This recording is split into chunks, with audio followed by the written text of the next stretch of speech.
नाजरीन, मैं हूं बिस्मिल्लाह आफ्ताब आलम और आप देख रहे हैं उर्दू हिंदी नॉलेज चैनल।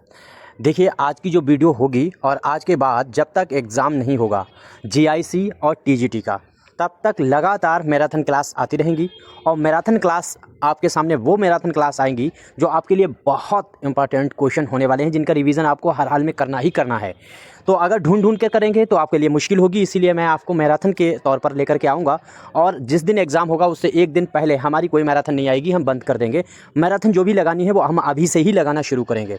तो ये सारी वीडियो जो हैं वो मैराथन के अब आना शुरू होगी। और यूपी टीजीटी की पिछले 3 साल से हम लगातार तैयारी करा रहे हैं और 3 साल में मैंने लगभग 15,000 क्वेश्चन आपके सामने करा डाले प्रैक्टिस।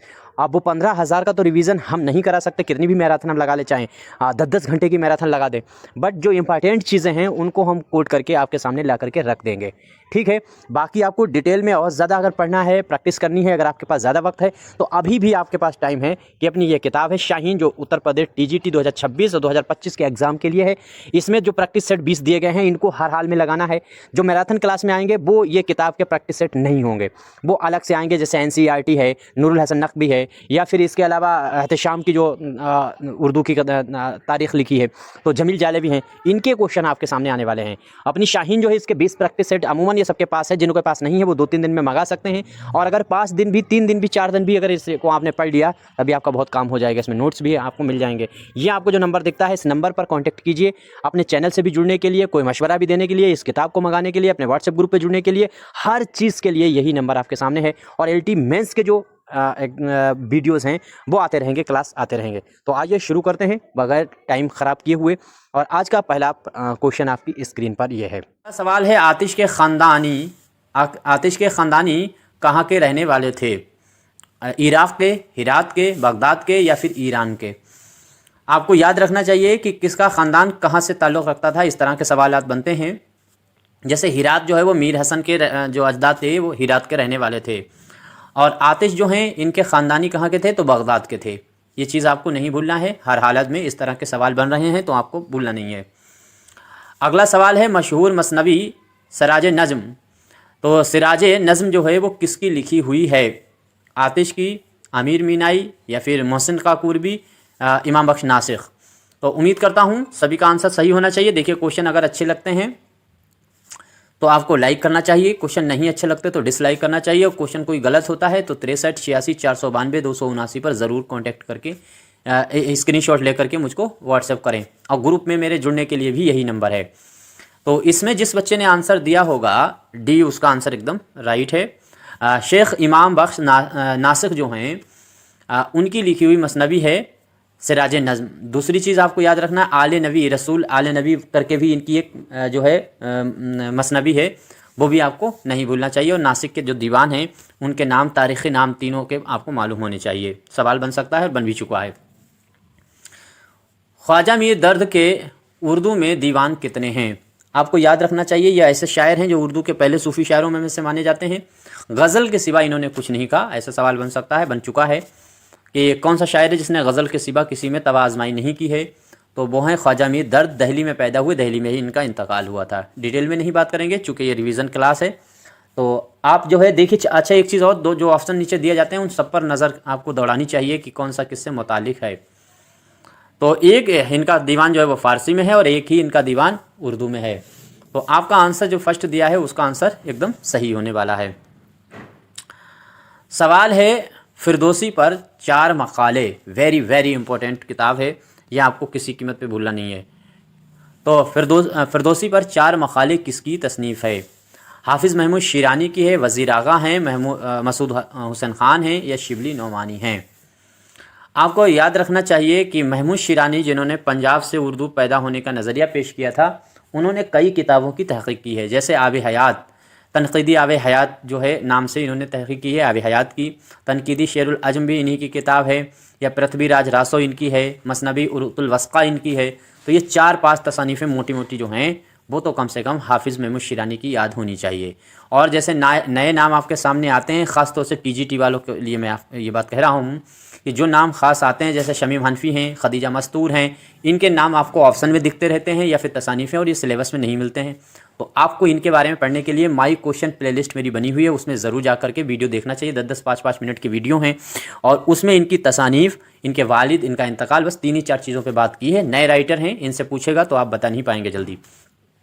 ख़ासतौर से तसानीफ़ सभी की 10-10, 20-20, 50 तो हैं ही, तो उनमें से कोई उठाकर रख देगा। तो फिरदौसी पर 4 मकाले यही देख लीजिए, हाफिज़ महमूद शीरानी की किताब है, जबकि तनक़ी शेरुल अजम इनकी कई बार पूछी जा चुकी है। अब आपको इनकी दूसरी तसनीफ़ों पर गौर करना चाहिए। सवाल है तहूर जो है तयूर आवारा और लालातूर, ये दोनों नज़में आपको बतानी है किसकी हैं। उम्मीद करता हूँ सभी का आंसर सही होना चाहिए। भी लालातूर आपको पता होना चाहिए, आवारा भी पता होनी चाहिए। तो किसकी है, उम्मीद करता हूँ सभी का आंसर सही। दोनों नज़में हैं और सिर्फ आवारा अगर पूछी जाती तो सवाल बदल जाता। आवारा नज़म अगर पूछी जाती तो आपका आंसर हो जाता मजाज लखनवी, लेकिन यहाँ पर तयूर आवारा पूछा गया है तो आपका आंसर सही होना चाहिए अख्तर शीरानी। महमूद शीरानी के बेटे हैं अख्तर शीरानी, जदीद गीत गो शायरों में से ये माने जाते हैं अख्तर शीरानी। तो इनके बारे में आपको पढ़ लेना चाहिए, ख़ासतौर से इनके गीत पे लिखे हुए सलमा की याद है, फिर ये बस्ती है, वही वीराना, इस तरह की जो तमाम नज़में हैं वो आपको इनकी याद रखनी चाहिए, गीत हैं वो। अगला सवाल है, ये चमन यूं ही रहेगा और सारे जानवर अपनी अपनी बोलियां बोलकर उड़ जाएंगे। मशहूर शेर है, उम्मीद करता हूँ। ये पहली बात तो यही शेर आपसे पूछा ही जाता रहता है, ये कहा किसने है, शेर किसका है। तो ये शेर जो है वो आपको याद रखना चाहिए, शेर है ज़ौक़ का। ज़ौक़ का नाम आपको याद रखना चाहिए, ये शेर जो है वो ज़ौक़ का है। और यहाँ पर पूछा है ये शेर किस खाके में इस्तेमाल हुआ। जब आप किसी की डिटेल में खाका है, नावल है, अफसाना है पढ़ें, अगर उसमें बाई चांस किसी का शेर आता है तो वो शेर ज़रूर गौर से पढ़ें और उसको नोट करें, क्योंकि इस तरह के भी सवाल बनते हैं कि ये शेर किस खाके में, किस मसनबी में, किस नावल में इस्तेमाल हुआ। तो जैसे मान लीजिए, कागा सब तन खाइयो, खइयो चुन चुन मांस, दो नैना मत खाइयो, पिया मिलन की आस। ये शेर किस अफसाने में इस्तेमाल किया है क़ुर्रतुल ऐन हैदर ने, तो वो आपको मालूम होना चाहिए। ये इस्तेमाल हुआ है नज़ारा दरमिया में। ऐसे ही ये शेर है, ये चमन यूं ही रहेगा, ये किस खाके में है, तो आपका आंसर सही होना चाहिए। डिप्टी नज़ीर अहमद का जो खाका लिखा गया है, फ़रहतुल्लाह बेग ने लिखा है। डिप्टी नज़ीर अहमद की कहानी, कुछ उनकी कुछ मेरी ज़ुबानी, उसी में ये शेर इस्तेमाल हुआ है। और एक याद रखना है आपको, जैसे कैस हो, कोहकन हो या के हो हाली, आशिकी कुछ किसी की ज़ात नहीं, ये शेर है। पूछा जाता है किस खाके में इस्तेमाल हुआ, तो आपको याद नाम देव माली में शुरू में ही ये शेर इस्तेमाल किया गया है। अगला सवाल है, दास्तान इश्क के उन्वान से कौन सी मसनबी शुरू होती है। मैंने एक बात कही थी कि मेरी जो प्रैक्टिस आती है उसमें 2, 4, 6 क्वेश्चन प्रीवियस ईयर के होते हैं, फिर उसी के लेवल के, उसी के बराबर के क्वेश्चन मैं आपके सामने रखता हूँ। अपने तजर्बे से पिछले 8 साल 7 साल से मैं लगातार यूट्यूब पे पढ़ा रहा हूँ। 2018 से यूट्यूब चैनल मेरा बना हुआ है। तो जो इस बीच में मुझे अनुभव हुआ है एग्ज़ाम दे करके और साथ साथ में पुराने प्रीवियस क्वेश्चन पढ़ के, तो मैं उसी के अनुभव पर ही प्रैक्टिस आपके सामने लेकर के आता हूँ। मैं ये भी कहता हूँ कि ज़्यादा किताबों की ज़रूरत नहीं है, डिफरेंट किताबों की ज़रूरत पढ़ने की नहीं है। एग्ज़ाम नहीं निकलेगा, उनसे आप विद्वान तो हो जाएंगे, आपको एक राइटर के बारे में कई नज़रियात तो पता चल सकते हैं, किसने क्या कहा, ये कहाँ के थे, ये क्या थे, ये क्या करते थे, खाते थे क्या, खाते थे, पीते क्या थे, ये सब बातें पता चल जाएंगी। लेकिन आप ज्ञानी तो हो जाएंगे, एग्ज़ाम आपसे नहीं निकलेगा। एग्ज़ाम में जो पूछा जा रहा है आप उस पर पहले नज़र दौड़ाइए। तो इसमें आपका क्या होने वाला है सही, आपको याद रखना चाहिए ज़हर इश्क। ज़हर इश्क जो है वो दास्तान इश्क, देखिए ज़्यादातर दास्तान के नाम से जो उन्वान मसनबी में आए हैं वो आए हैं सहरुल बयान में। हो सकता है इसमें किसी ने बच्चे ने गलती की हो, सहरुल बयान में जो भी उन्वान आए हैं वो उनमें सब में लफ्ज़ जो है वो दास्तान लगा हुआ है। लेकिन दास्तान इश्क जो है वो उन्वान किस में आया है, तो वो ज़हर इश्क में आया है। और ज़हर इश्क में जो है टोटल कुल मिलाकर के 10 उन्वान हैं।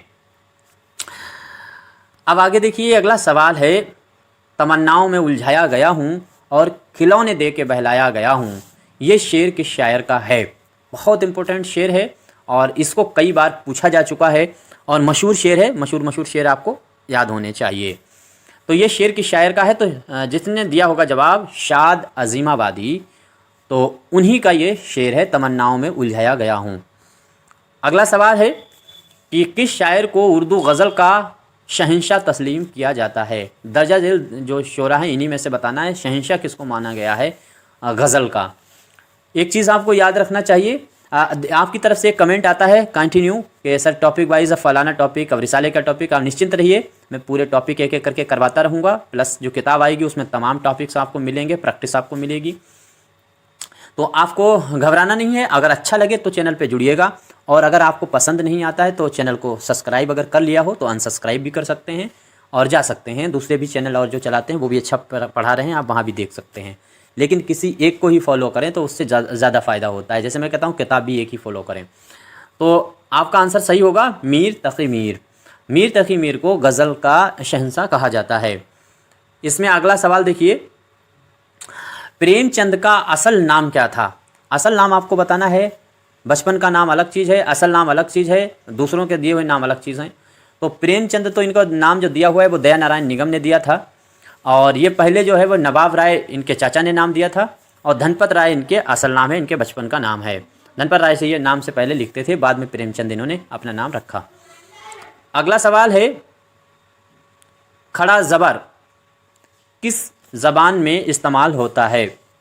आंसर देना है अरबी है, फ़ारसी है, उर्दू है, तुर्की है, जो भी चारों ऑप्शन आप पढ़ा कीजिएगा। उम्मीद करता हूँ सभी का आंसर सही होना चाहिए। आसान सा सवाल है। देखिए कवायद से मुतालिक 100 क्वेश्चन की वीडियो लाऊंगा, और कवायद उससे बाहर नहीं जाएगी, बस वहीं से आप समझ लीजिएगा।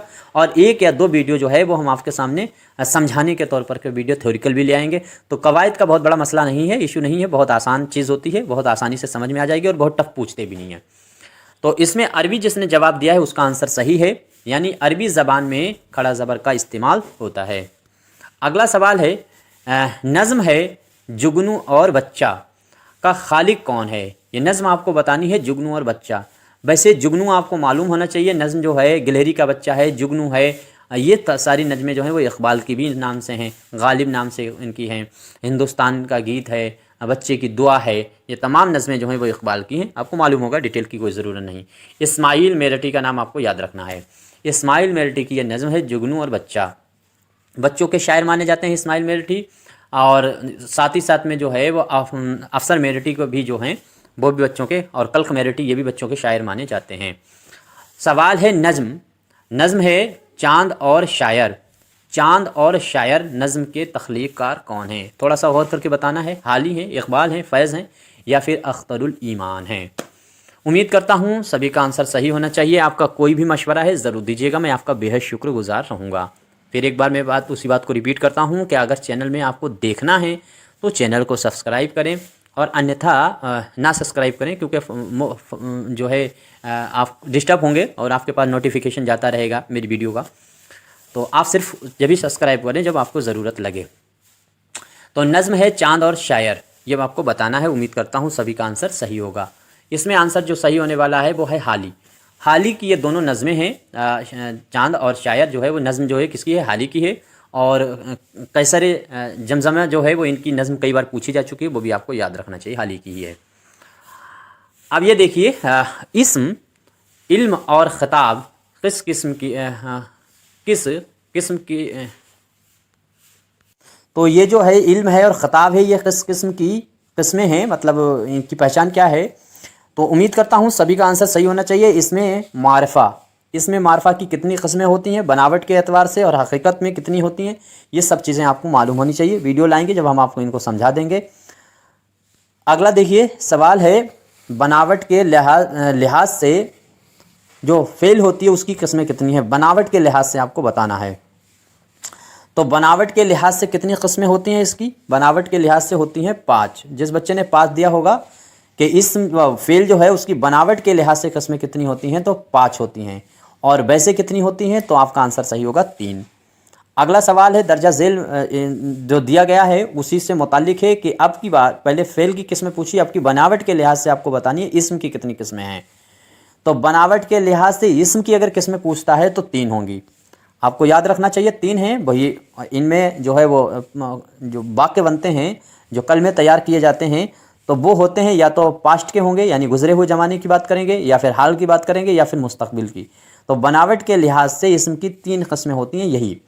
तो आपका आंसर सही होना चाहिए। वैसे इसमें भी इस्म की किस्में जो हैं वैसे 5 होती हैं। बनावट लफ्ज़ लगा है तो 3, और वहाँ पे इसका उल्टा है, फेल की किस्में 3 होती हैं, बनावट के लिहाज से 5 हो जाती हैं।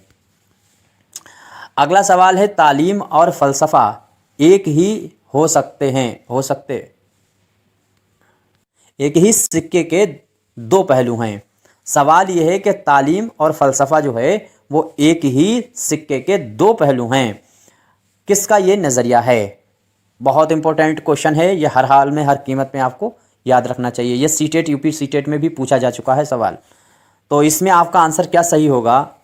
यह आंसर जिस बच्चे ने दिया होगा सी, उसका एकदम सही है। JS रॉस जो हैं उसने ये बात कही थी कि तालीम और फ़लसफ़ा जो है वो एक ही सिक्के के दो पहलू होते हैं। अगला सवाल है, बहादुर अली हुसैनी की तालीफ़ का क्या नाम है? बहादुर अली हुसैनी की तमाम तसानीफ़ें हैं जो आपको मालूम होनी चाहिए। अब यहाँ पे कवायद ज़बान उर्दू, ये किताब आपको याद रखनी चाहिए। ये है बहादुर अली हुसैनी की। बहादुर अली हुसैनी का नाम आपको हर कीमत पे याद रखना है। कवायद ज़बान उर्दू बहादुर अली की ये तसनीफ़ है। बहादुर अली हुसैनी का नाम आपको याद रखना है। अगला सवाल है, सब्ज़ बाग दिखाना, ये कहावत है, इसके मानी क्या हैं? एक चीज़ आपको याद रखना चाहिए। आपसे बहुत छोटी सी बात पूछ लेगा कि कहावत और जो मुहावरा होता है उसमें क्या फ़र्क है, और ज़रबुल मसल उसमें और मुहावरे या कहावत में क्या फ़र्क है? आसान सी पहचान है, एक लाइन में जब बात पूरी हो जाए तो वो मुहावरा होगा, 2 लाइन में बात पूरी हो जाए वो कहावत या ज़रबुल मसल होगा। तो यहाँ पर इन्होंने क्या कहा, ये जो कहावत लफ्ज़ इस्तेमाल किया है एक तरह से गलत है, क्योंकि सब्ज़ बाग दिखाना होना चाहिए मुहावरा। इसके मानी क्या हैं? ये प्रीवियस ईयर का क्वेश्चन आया हुआ है, और किस में आया है? तो ये सीटेट में ही पूछा गया है उर्दू में। तो इसमें क्या होगा?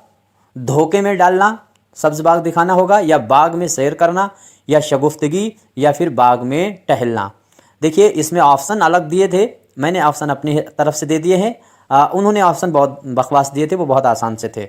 अब आपको बताना है कि क्या इसका मतलब होने वाला है। कहावतें और जो ज़रबुल मिसल होती हैं उनसे मुताल्लिक मैं आपके सामने सवाल लाऊंगा। प्रैक्टिस पूरी लेकर के आएंगे 100 क्वेश्चन की। तो इसमें जिस बच्चे का आंसर होगा फर्स्ट उसका सही है। धोखे में डालना का मतलब होता है सब्ज़ बाग दिखाना। अगला, इसे अंग्रेज़ी में जैसे कहते हैं फ़िशिंग, तो जो फ़िशिंग होता है वही ये कहावत है। इनमें कौन अफसाना निगार की हैसियत से मशहूर है? अब अफसाना निगार की हैसियत से आपको पहचानना है। रशीद अहमद सिद्दीकी हैं, पतरस बुखारी हैं, आल अहमद सुरूर हैं, कृष्ण चंद्र हैं। बहुत आसान सा सवाल है। देखिए आंसर आपको मालूम है, लेकिन चारों के बारे में मालूम होना चाहिए। कृष्ण चंद्र बड़े अफसाना निगार और अफसाने के वो तो शहंशाह बादशाह ही कहे जाते हैं, और साथ ही साथ में वो नावल निगार भी बहुत बड़े हैं। नावल उन्होंने 47 नावल लिखे, नावल लिखे हैं, और 33 जो है वो अफसानवी मजमूए लिख दिए हैं। तो दोनों में बहुत अच्छा इन्होंने काम किया। लेकिन रशीद अहमद सिद्दीकी का नाम आपको याद रखना चाहिए। वो नक़ाद और तहक़ीक़ के तौर पे जाने जाते हैं, और साथ साथ में मज़ा निगार, दो हैसियत से। पतरस सिर्फ़ और सिर्फ मज़ा निगार की हैसियत से जाने जाते हैं। शायर और तनक़ीद निगार दोनों लिहाज से जाने जाते हैं आल अहमद सुरूर, और प्लस इन्होंने अफसाने और नावल भी लिखे हैं। अगला सवाल है, दौर, दौर की सही जमा बताएं। आपको सही जमा बतानी है। दौर की क्या होगी? दौरा, दौर मतलब अहद, दौरा होगा, या फिर अदवार होगा, या फिर दौरों होगा, या फिर दौरे दौरा होगा। उम्मीद करता हूँ सभी का आंसर सही होना चाहिए। बहुत आसान है। दौर का होगा अदवार। जिस बच्चे ने दिया है बी आंसर उसका एकदम सही है। फटाफट जवाब देने की कोशिश किया कीजिए। कोई क्वेश्चन गलत होता है मैं फिर कहता हूँ उसे ज़रूर बताइएगा। अगला सवाल है, जो तिश्ना इल्म हैं वो सब फ़लसफ़ी हैं। ये एक कौल है, नज़रिया है, किसका है? जो तिश्ना इल्म हैं वो सब फ़लसफ़ी हैं। तो ये उम्मीद करता हूँ सभी का आंसर सही हो जाए। अरस्तु है, या सुकरात है, या फिर अफलातून है, या फिर जॉन डीवी हैं। तो इसमें जैसे 3 एजुकेशन इल्म हासिल करने की 3 मुखी प्रक्रिया, त्रिध्रुवीय प्रक्रिया किसने बताई है? तो जॉन डीवी ने बताई है। इसने कहा शिक्षा जो है वो 3 स्टेप से चलती है। जिन चीज़ों की ज़रूरत होती है, एक तो शिक्षक होना चाहिए, यानी उस्ताद का होना ज़रूरी है, सामने शागिर्द यानी जो है तालिब इल्म है उसका होना ज़रूरी है, स्टूडेंट का होना ज़रूरी है, साथ साथ में तीसरी चीज़ सिलेबस का होना ज़रूरी है। कहीं आपसे पूछ ले जॉन डीवी के मुताबिक इनमें से क्या नहीं होना चाहिए या क्या होना चाहिए, तो आपको याद रखना चाहिए नंबर पे उस्ताद लगाना है ज़रूर, और साथ साथ में उसी ऑप्शन में आपको ये भी देखना है कि जो है तालिब इल्म होना ज़रूरी है, और साथ में तीसरे नंबर पे निसाब का होना ज़रूरी है। ये त्रिध्रुवीय प्रक्रिया जो एजुकेशन की है वो जॉन डीवी की दी हुई है। एडम स्मिथ की दी हुई प्रक्रिया सिर्फ 2 ही हैं, एक छात्र और एक जो है अध्यापक, यानी उस्ताद का होना और साथ ही साथ में छात्र का होना, दोनों ज़रूरी हैं। ये किसने कहा? एडम स्मिथ ने। तो 2 ध्रुवीय प्रक्रिया बताया, उसने निसाब यानी सिलेबस को हटा दिया, इसने 3 ध्रुवीय बताया है। आपका इसमें जो आंसर सही है वो होगा सुकरात। तो सुकरात का नाम आप याद रखिए। देखिए, सबसे पहले यूनान में बहुत बड़े दार्शनिक सुकरात हुए हैं। सुकरात का जो शागिर्द हुआ है वो अफलातून हुआ है, और अफलातून का जो शागिर्द है वो अरस्तु हुआ है, और अरस्तु का शागिर्द जो हुआ है वो सिकंदर हुआ है। ये 4 पीढ़ियाँ आपको याद रखनी चाहिए। सवाल है, हाली के मुताबिक गालिब ने फ़ारसी मकतूब निगारी किस वजह से छोड़ दी थी?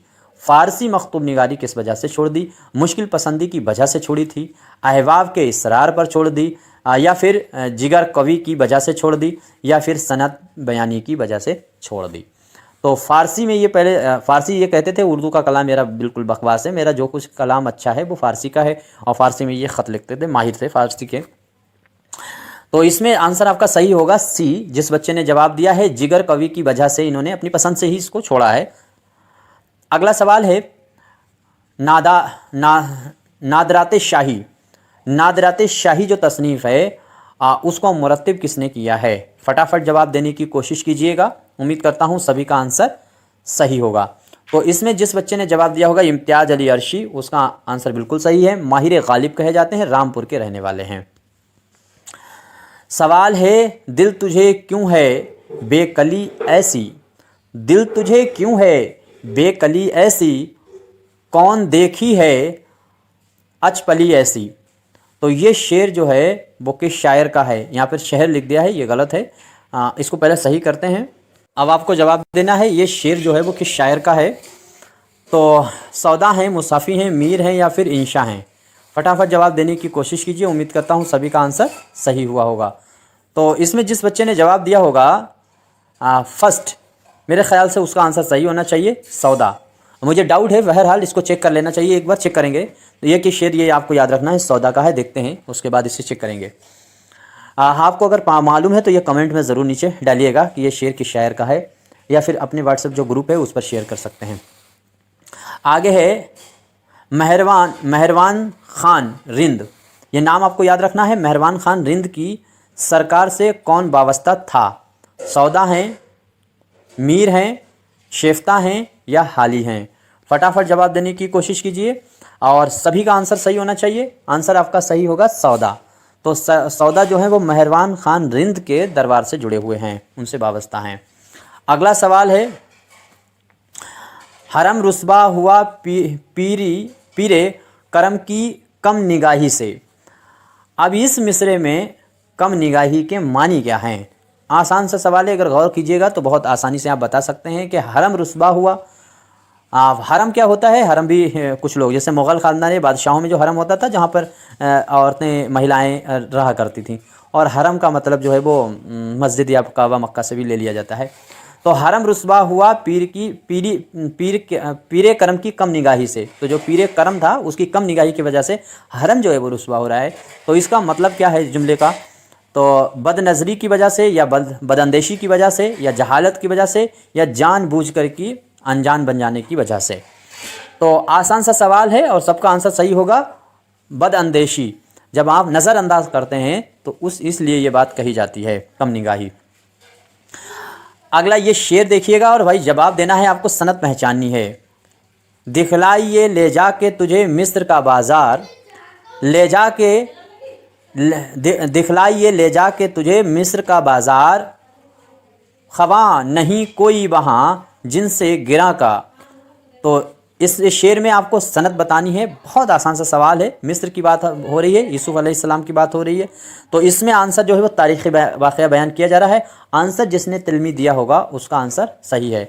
अच्छा, एक चीज़ है, जब आपको ये बात है तो फिर ये भी याद रखना चाहिए, जैसे मेरातुल नज़ीर कहाँ पे होगा, इसमें बड़ा डिस्टर्ब होता है। मेरातुल नज़ीर ऐसी जगह होता है उस शेर में जहाँ पर एक ऐसा शेर कहा जाए, एक बड़ी चीज़ को आपके सामने रखा जाए, फिर उसी से जुड़ी हुई चीज़ें अलग अलग बता दी जाएँ। जैसे कह दिया शजर हसीन है, और फिर बाद में टहनियाँ अलग हैं, उसके क्या कहते हैं समर यानी फल अलग हैं खूबसूरत, और उसके पत्ते अलग हैं। यानी उसी जो पहली लाइन में आपने शजर कहा है, वृक्ष पेड़ कहा है, उसकी ही अलग अलग चीज़ों को डिफरेंट डिफरेंट करके बयान कर देना, खूबसूरती या उसकी बदसूरती। तो ये जो होता है वो मिरातुल नज़ीर होता है। मिरात मानी इकट्ठा करना और नज़ीरें उनकी पेश करना टुकड़ों में। तो मिरातुल नज़ीर जैसे पत्ता पत्ता, बूटा बूटा, हाल हमारा जाने तो पत्ता पत्ता भी, और पत्ता में ही बूटे, बूटे में पत्ते होते हैं, बूटा बूटा, और बूटे कहाँ होता है तो बाग में होता है। तो ये गुल के कहाँ होते हैं तो वो भी बाग में या फूल में लगते हैं, पेड़ में लगते हैं। तो इस तरह का अगर जुमला रखा जाए तो वहाँ पे क्या हो जाएगा, मिरातुल नज़ीर। लेकिन ये जो शेर में बता रहा हूँ इसमें सनत तकरार भी है, लफ्ज़ों की तकरार, जैसे चलते चलते, आते आते, जाते जाते, इस तरीके के लफ्ज़ मिल मिल कर आए हैं आपस में, तो सनत तकरार भी होती। तो इस शेर में तो दोनों सनतें हैं। तो पत्ता पत्ता, बूटा बूटा, तो पत्ता पत्ता एक पास, बूटा बूटा एक पास, यानी ये जो है सनत तकरार भी है। अच्छा, मुबालगा में क्या है, जैसे बात को जो अपनी अकल से बाहर पहुंचा दी जाए, बढ़ा चढ़ा करके इतनी बात कर दी जाए कि मैं अपने आंसुओं में चांद तारों को डुबो देंगे, इस तरीके की बातें हैं कि कभी दिस इज़ पॉसिबल ही नहीं है, दिस इज़ नॉट पॉसिबल कि आप रो रो करके चांद तारों को डुबा पाएँ। तो ऐसी लंबी लंबी बातें करना मुबालगा। और हुस्न तालील कहाँ पे हो, जहाँ हकीकी मानी हो, बयान किया गया हो, दिख रहा हो, खुदा की तरफ से जो निज़ाम चल रहा हो उसमें, और शायर अपनी अकल से दूसरा मानी उसमें फिट करे, तो वो कहा जाएगा हुस्न तालील। यानी क्या वो सूरतें होंगी कि खाक में पनाह हो गई, तो ये खाक में पनाह होने तो सूरतें वाले ये शेर आपने सुना होगा हुस्न तालील है। उसकी वजह ये है कि वो कह रहा है खूबसूरत खूबसूरत जो हसीनाएँ थी वो ज़मीन में खाक हो चुकी हैं, अब वही फूल बन करके फिर से खिल रही हैं। ऐसा कुछ नहीं है, फूल का खिलना अलग चीज़ है और ज़मीन में मिट के मिल जाना अलग चीज़ है। तो वो हुस्न तालील होता है। आई थिंक क्लियर हो गया होगा, आगे बढ़िए। अब ये सवाल का जवाब आपको देना है, उम्मीद करता हूँ सभी का आंसर सही होना चाहिए, कि इनमें से वो कौन है जो दर्द का शागिर्द नहीं है। ख्वाजा मीर दर्द की बात हो रही है, तो मीर असर उनके छोटे भाई थे, उनके शागिर्द थे, आपको मालूम है। अजीज़ दहलवी, उम्मीद करता हूँ सभी को मालूम है, ये उनके। उर्दू टीजीटी जीआईसी की प्रैक्टिस और नोट्स स्टडी के लिए इस किताब शाहीन का इस्तेमाल करें। उनके इस्तिजा हैं डिप्टी नज़ीर अहमद, और डिप्टी नज़ीर अहमद जो हैं वो उस्ताद हैं फ़रहतुल्लाह बेग के भी। और अब्दुल हलीम शरर का कौन उस्ताद था, ये आपको जवाब देना है। देखें आप में से कौन जवाब देगा कि अब्दुल हलीम शरर हैं, उनके उस्ताद का नाम क्या है। और दूसरी यहाँ पे जो मोहसिन काकूरबी का नाम आपको दिया गया है, इनके उस्ताद भी आपको मालूम होना चाहिए, अमीर मीनाई थे। अगला सवाल देखिए कि आनंद नारायण को सवाल है, आनंद नारायण मुल्ला जो हैं उनको इकबाल सम्मान से किस सन में नवाजा गया। आपको याद रखना चाहिए, देखिए यूपी टीजीटी में जो एग्ज़ाम होता है उसके अंदर सवाल ये जो बनाते हैं इनाम से, तो उसमें आपको इनाम 2 या 3 तरह के इनाम को हर हाल में याद रखना चाहिए। देखिए इकबाल सम्मान आपको याद रखना चाहिए किसको मिला है और किसकी तसनीफ़ में मिला। और साहित्य अकादमी ज़्यादा पूछते हैं, साहित्य अकादमी आपको मालूम होना चाहिए किसकी तसनीफ़ में, कौन सी तसनीफ़ में और किस सन में राइटर को मिला है। 2 तरह के इनाम आपको मालूम होने चाहिए। और तीसरा जो है वो 5 आपको याद होने चाहिए, ज्ञानपीठ मिले हुए हैं, वो हर किसी को मालूम है, तो उस पर ज़्यादा पढ़ने की ज़रूरत नहीं। इकबाल सम्मान और साहित्य अकादमी अवार्ड आपको हर हाल में याद करने हैं। और ये टॉपिक वाइज भी वीडियो मैं आपके सामने लेकर के आऊँगा, हालांकि मैं इससे पहले करा चुका हूँ, रिवीजन मैं आपके सामने रख दूँगा उनका। तो 1955 है, 1991 है, 1995 है या 2001 है। आपका आंसर सही होगा 1995। आनंद नारायण मुल्ला जो हैं उनको इकबाल सम्मान से नवाजा गया है 1995 में। और इकबाल सम्मान जो है वो मध्य प्रदेश की जो सरकार होती है, हुकूमत, वो ये इकबाल सम्मान देती है। तो अब ये चीज़ें आपको भूलना नहीं है। और तीसरी बात आपको यहाँ से जो आपको नोट करनी चाहिए, आनंद नारायण मुल्ला का तारुफ और तसानीफ़ याद रखनी चाहिए। आनंद नारायण मुल्ला जो है वो जज के ओहदे पर भी रहे हैं और साथ साथ में इन्होंने वकालत की। उसके बाद ये जज हाई कोर्ट के बने हैं और हाई कोर्ट के जज के तौर पर जो है अकबर इलाहाबादी ने भी काम किया था। पेशा पूछ लेते हैं, इसलिए पेशा आपको याद होना चाहिए। वकालत किसका पेशा था या फिर दरस तदरीस किसका पेशा था, ऐसे आपके सवाल याद रखने चाहिए। मैं आपको एक हिंट देता हुआ चलता हूँ कि क्वेश्चन किस तरीके के आपको तैयार करना है अगर कोई बुक पढ़ रहे हैं तो। दर्जा झेल में से किस शायर को इकबाल सम्मान से नहीं नवाजा गया। देखिए मैंने इस तरह के सवाल, जैसे ही मैंने जब एनालिसिस किया पुराने पेपरों का, तो मैंने इस तरह के सवालों को फॉन्ट करना शुरू कर दिया। तो आपको याद रखना चाहिए, आल अहमद सुरूर हैं, अख्तरुल ईमान हैं, अली सरदार जाफरी हैं या हसन निज़ामी हैं। तो इसमें एक कॉमन सेंस भी आप लगा सकते थे। जाहिर सी बात है कि ये पहली बात तो ये है, इकबाल सम्मान अवार्ड जो है वो हिंदुस्तान की आज़ादी और फिर आज़ादी के कुछ वक्त के बाद ही ऐसी चीज़ें हुई कि इनाम दिए जाने लगे, जैसे भारत रत्न है, पद्मश्री है, पद्म विभूषण है, और इस तरह के जो इनाम दिए गए, या साहित्य में ज्ञानपीठ है। तो इनकी शुरुआत 60 के बाद ही हो पाई, दूसरी जब पंचवर्षीय योजना शुरू की थी जवाहरलाल नेहरू ने। तो जब पंचवर्षीय योजना दूसरी शुरू हुई उसके बाद ही ये आए हैं, तो 60 में इनाम मिलना शुरू हुआ। और ख्वाजा हसन निज़ामी, यहाँ पे जो नाम आपको दिख रहा है, इनका इंतकाल ही 1955 में हो गया था। तो यहाँ से इस तरह के सवालों को भी टेंट कर सकते हैं कि इनमें से ऐसा कौन अदीब है जिसका इंतकाल बहुत जल्दी हुआ है, जिसका बहुत जल्दी सन 50 से 1960 से पहले जिसका इंतकाल हो गया होगा, वो तो आंसर सही हो ही नहीं सकता। कोई भी सम्मान में, चाहे वो भारत रत्न हो, चाहे ज्ञानपीठ हो, चाहे जो भी सम्मान है भारत से मिलने वाले, चाहे वो इकबाल सम्मान हो, साहित्य अकादमी, उसमें आपको इकबाल सम्मान है, गालिब सम्मान है, मीर तकी मीर सम्मान है, अवार्ड है, ये मिल ही नहीं सकता जो 60 से पहले जिसका इंतकाल हो गया। तो ये कॉमन फैक्ट आपको दिमाग में बैठा लीजिए कि अगर ऑप्शन में 60 से पहले इंतकाल वाले दिए गए हैं तो उनका तो आपको ऑप्शन चुनना ही नहीं है। अब इस तरह से आपको उम्मीद करता हूँ याद रहेगा। तो आल अहमद सुरूर, सरदार जाफरी और अख्तरुल ईमान, इन तीनों को इकबाल सम्मान मिला है। अब आपकी जिम्मेदारी है, होमवर्क ये है आपके लिए करना चाहिए कि इन तीनों का नाम लिख करके आपको नोट्स पे बना लेना चाहिए कि इनको कब कब और किस किस किताब पे इकबाल सम्मान मिला है। अगला सवाल है, फैज़ अहमद फैज़ के अलावा और किस शायर को लेनिन इनाम से नवाजा गया था। एक वीडियो मतलब जो है मैंने कह दी थी, पुरानी वीडियो थी, वंस अपॉन टाइम, पुराने समय में मैंने ये बात कही थी कि ये अवार्ड जो है लेनिन इनाम, वो सिर्फ उर्दू में फैज़ अहमद फैज़ को मिला है। सरमद बेग ने इसका जवाब हालांकि दिया था, आज वो मैंने सवाल को यहाँ शामिल कर दिया है। तो फैज़ अहमद फैज़ के बाद में क्या है कि मजरू सुल्तानपुरी, साहिल लुधियानवी और अली सरदार जाफरी और फराग गोरखपुरी, तो इनमें से जो है फैज़ के बाद अगर किसी को मिला है तो वो साहिल लुधियानवी का भी नाम आपको याद रखना है। ये सम्मान जो है लेनिन इनको मिला हुआ है। अगला सवाल है, यादें के नाम से 1940 में किसने रिपोर्ताज लिखा है। 1940 में रिपोर्ताज जो है वो यादें के नाम से किसने लिखा। तो इसमें अगर जिस बच्चे ने अख्तरुल ईमान दिया है तो उसका आंसर बिल्कुल रॉन्ग होने वाला है। याद रखिएगा, एक अख्तरुल ईमान का जो 5वां शेरी मजमुआ है उसका नाम यादें है, ये चीज़ आपको याद रखना चाहिए। 5वां शेरी मजमुआ अख्तरुल ईमान का जो है वो यादें के नाम से है। और यहाँ पर जो आंसर आपका सही होगा वो होगा सज्जाद, सज्जाद भी गलत लिखा हुआ है, सज्जाद ज़हीर। तो सज्जाद ज़हीर का नाम आपको याद रखना है, और यादें के नाम से 1940 में उन्होंने अपना रिपोर्टाज लिखा है।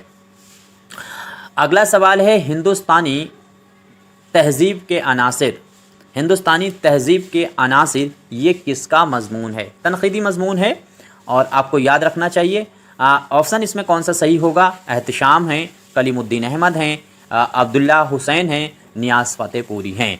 आपको क्वेश्चन को बहुत धैर्यतापूर्ण जो है धैर्य बना करके सब्र के साथ पढ़ना चाहिए और फिर आंसर पर गौर करके देना चाहिए। जल्दबाजी बिल्कुल ना करें, पेपर में भी नहीं करें। कितना भी आंसर आसान आ जाए, कितना भी क्वेश्चन आसान आ जाए, एग्ज़ाम में ये गलती आपको किसी कीमत पे नहीं करनी है। हर क्वेश्चन को 2 बार रिपीट करके सही से पढ़ना है, कम से कम 2 बार ज़रूर पढ़ें। हर क्वेश्चन को 2 बार पढ़ें, चाहे कितना भी आसान हो, ये बात जहन में ज़रूर रखें। तो इसमें आंसर आपका क्या सही होगा, एहतिशाम का नाम आपको याद रखना है। एहतिशाम का यह बहुत ही मशहूर हिंदुस्तानी तहज़ीब के अनासर लिखा हुआ मज़मून है और ये उत्तर प्रदेश के हाई स्कूल के सिलेबस में शामिल है। मैं इससे पहले भी कह चुका हूँ कि हाई स्कूल और इंटर में जो भी सिलेबस है उसको डिटेल में एक बार कम से कम टीजीटी में वालों को ज़रूर पढ़ लेना चाहिए, वहाँ से बहुत सी चीज़ें आपको मिल जाएंगी। अगला सवाल है, उर्दू हमारी ज़बान किसका मज़मून है। गोपी चंद नारंग हैं, एहतिशाम हैं, नियाज़ फ़तेहपुरी हैं और मेहदी अफ़ादी हैं। आपको अगर क्वेश्चन अच्छे लगते हैं तो क्वेश्चनों को बगैर कहे लाइक करना चाहिए, और क्वेश्चन अगर अच्छे नहीं लगते हैं तो मैं आपसे कहता हूं कि उसको डिसलाइक ज़रूर करें। और अगर आपको आगे की वीडियो देखने हो तभी चैनल को सब्सक्राइब करें, वरना अन्यथा नहीं करें। अब आपको जवाब देना है कि हिंदुस्तान हमारी ज़बान ये किसका मज़मून है।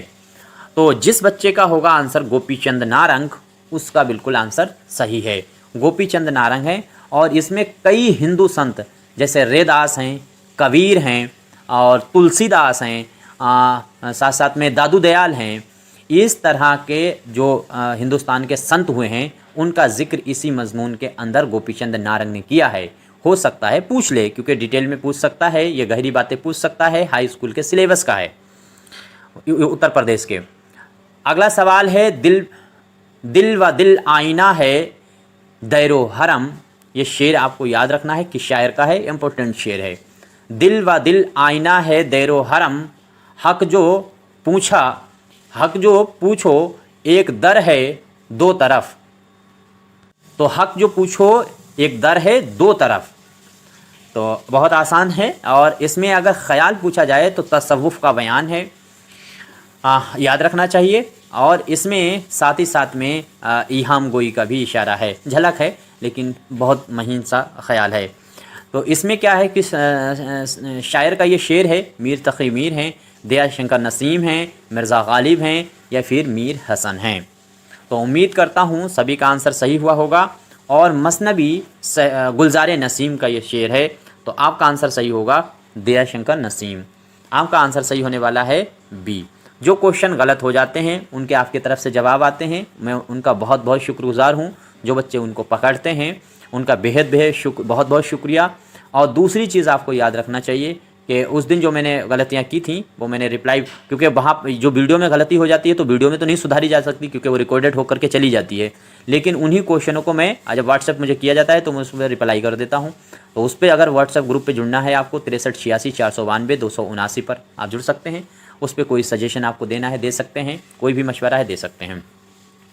सवाल है किस मजमून में मोइनुद्दीन चिश्ती, बाबा फरीदुद्दीन गंज शकर, निज़ामुद्दीन औलिया और बंदा नवाज गिसु दराज जैसे सूफ़ी औलिया का जिक्र हुआ है। अभी जैसे मैंने ऊपर कहा था कि रैदास हिंदू संत हैं और कबीर दास निर्गुण भक्ति शाखा के हैं, उन लोगों का जिक्र किस में हुआ है, और यहाँ पर ये मुस्लिम जो नाम है सूफ़ी संत इनका किस में जिक्र हुआ है। आपके सामने ऑप्शन है उर्दू हमारी ज़बान और उर्दू के अनासिर खमसा, मुसलमानों की गुज़िश्ता तालीम और एजाज़ कुरान। तो ये आपको याद रखना चाहिए। गोपीचंद नारंग का जो लिखा हुआ मजमून है उर्दू हमारी ज़बान, इसमें हिंदू भी शायरों का संतों का जिक्र है और मुस्लिम जो सूफिया इकराम थे उनका जिक्र है। तो उर्दू हमारी ज़बान आपको याद रखना चाहिए। ये देखिए उर्दू हमारी ज़बान यहाँ आपको देखना, यहाँ पर गोपीचंद नारंग का है और इसी में इसका जिक्र हुआ है। यही सवाल है जो मैंने फॉन्ट नए तरह से कर दिया। अगला सवाल है, देखिए मैं सारे क्वेश्चन अपने लाता हूँ, अपने ख्याल से लाता हूँ, अपने तजर्बे की बेस पे लाता हूँ, एग्ज़ाम में देता रहता हूँ किसी न किसी चीज़ का। और साथ ही साथ में 2018 से कंटिन्यू यूट्यूब पे मेरी वीडियो आती हैं। तो मुझे जो तजर्बा है गलत भी हो सकता है, सही भी हो सकता है। आपको सही लगे तो आपको फॉलो करना चाहिए और जो चीज़ नहीं अच्छी लगती उसे फॉलो नहीं करना चाहिए। तो मैं अपने ही तजर्बे से लगता हूँ क्वेश्चन और आंसर दोनों। फ़ानी बदायूनी 1932 में किसकी दावत पर हैदराबाद पहुँचे थे?